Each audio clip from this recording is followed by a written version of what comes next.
우리가 잘 알고 있다시피 스트레스 DSR을 시행합니다. 2월 26일부터 25% 수준으로, 그리고 이제 6월 1일부터 50% 수준으로, 그리고 2025년부터 100% 시행합니다. 스트레스 DSR이란 뭐냐? 이제 기존에 이제 대출금리, 지난 5년 동안 시중금리가 가장 낮은 것과 가장 높은 것을 이제 비교해서 이제 그만큼의 이제 가상금리를 먹인다라는 겁니다. 좀 쉽게 얘기하면 1.5에서 3% 정도 가상금리를 먹인다 라고 보면 맞고, 그렇기 때문에 이제 2024년 2월 26일부터 이제 상반기 내에는 한 25% 적용이라고 하니 대략 어떻게 보면 되냐, 한 0.5% 가상금리 먹인다라고 보면 맞고요. 뭐 하반기에는요 한 50%니까 그래 한 0.75%에서 한 1% 정도를 먹인다라고 보면 맞을 것 같습니다. 그리고 2025년부터는요 1.5에서 3% 가상금리 먹인다라고 보면 맞습니다. 결국 주택담보대출을 받은 이들은 이제 자신의 신용도에 따라서 가상금리를 더 이제 부담해야 된다라고 보면 맞습니다. 이제 점수제죠. 점수제. 신용점수 1000점 만점 기준으로 해서 이제 그에 따라서 이제 평가해서 가상금리를 먹이냐 안 먹이냐 뭐 여러 가지를 따지는데, 결국에는 그 개개인의 그 대출자의 각종 신용정보, 건강정보 여러 가지들을 다 감안해가지고 아마 점수를 매길 겁니다. 근데 이 되게 깜깜인 게 뭐냐, 그러한 것들을 금융권에서는 자체적인 평가를 통해서 그 대출자 개개인들에게 가상금리를 부여한다라는 겁니다. 어떤 기준에 따라서 내가 뭘 더하면 가상금리를 안 물고 뭐 때문에 가상금리를 물게 되는지에 대한 것들을 정확한 정보를 제공해 주지 않는다라는 겁니다. 사실상 대출을 한 사람들은 잡힌 물고기이고 이래저래 좀 이제 답답하다라고 생각합니다. 참 많은 생각들이 들죠. 이런 생각 저런 생각 이제 좀 해볼 필요가 있습니다. 잘 생각해야 된다라는 겁니다. 참 산다는 게 좀 빡빡하고 좀 답답하죠. 이제 빚을 낸 사람들이 아마 뭐 궁지에 이제 많이 내몰리는 거죠. 사는 게 쉬운 게 아니다라는 거. 참 이런 생각 저런 생각 많은 생각들이 듭니다. 어떻게 살아야 되나 뭐 이런 고민들도 많이 들고요. 결국은 우리가 살아가는 삶이 이제 녹록지 않더라는 거, 빡빡하더라는 걸 이제 더 많이 느끼며 살게 되는 것 같습니다. 우리가 살아가는 삶이 참 이런 생각 저런 생각 별 생각이 다 듭니다.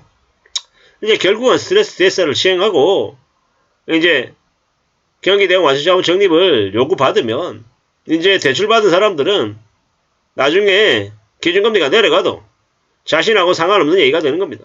이상하다. 대출금리가 내려가는데 왜 내 금리는 내가 부담하는 건 더 올라가는 거지? 뭐가 잘못된 거 아니야? 뭐 이렇게 생각하게 될 거다라는 겁니다. 좀 씁쓸하죠. 좀 충격적이죠.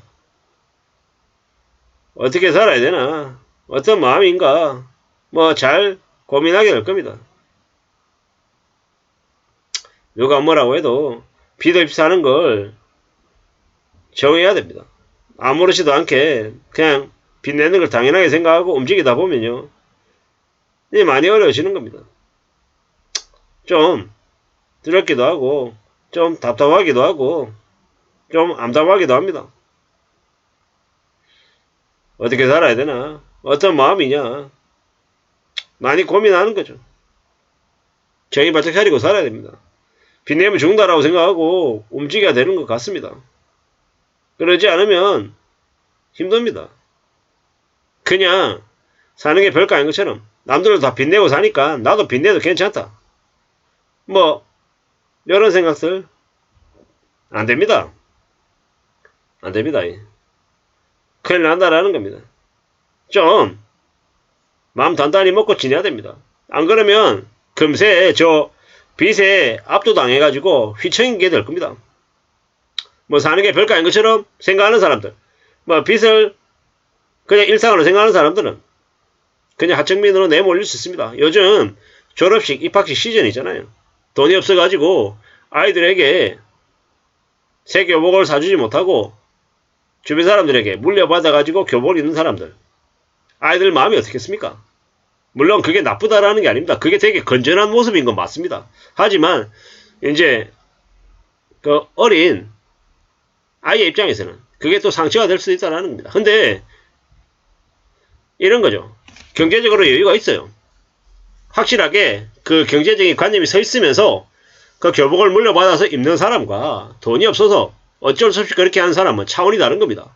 나이가 들어서도 60대, 70대가 돼서도 일하는 사람 중에 빚을 져서 허덕이면서 생활비를 이자를 내야 돼서 어쩔 수 없이 일하는 사람은 불행한 사람일 수 있고, 뭐 경제적으로 여유가 있는데 돈이 부족함이 없는데 남들에게 봉사하기 위해서 그 자기가 벌어들인 돈으로 주변 사람들과 나누고 도와주기 위해서 일하는 사람은요, 행복한 사람인 거죠.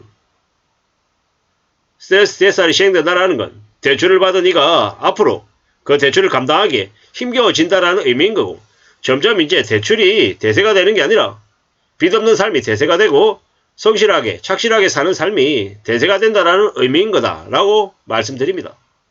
참 이제 살아가는 게 쉽지 않더라는 겁니다. 빡빡하더라는 거죠. 우리는 앞으로 돈이 없으면 소비를 하지 않아야 되는 시대, 그리고 스스로 어떤 식으로든 철저히 저축을 일성하는 시대가 이제 오는 겁니다.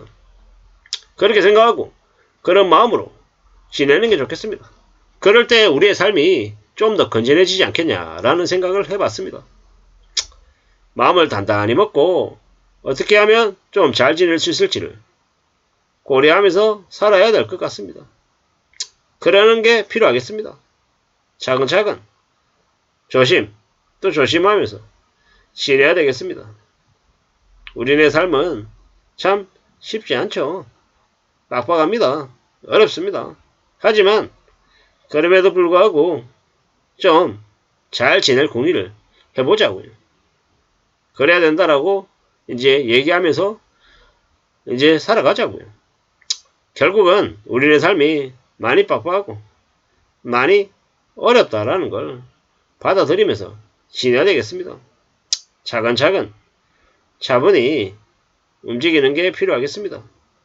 살아가는 삶의 돌파구는 빚에서 나오는 게 아니라 대출에서 나오는 게 아니라 우리 스스로 살아가는 마음, 태도 이런 것에서 나온다라고 봅니다.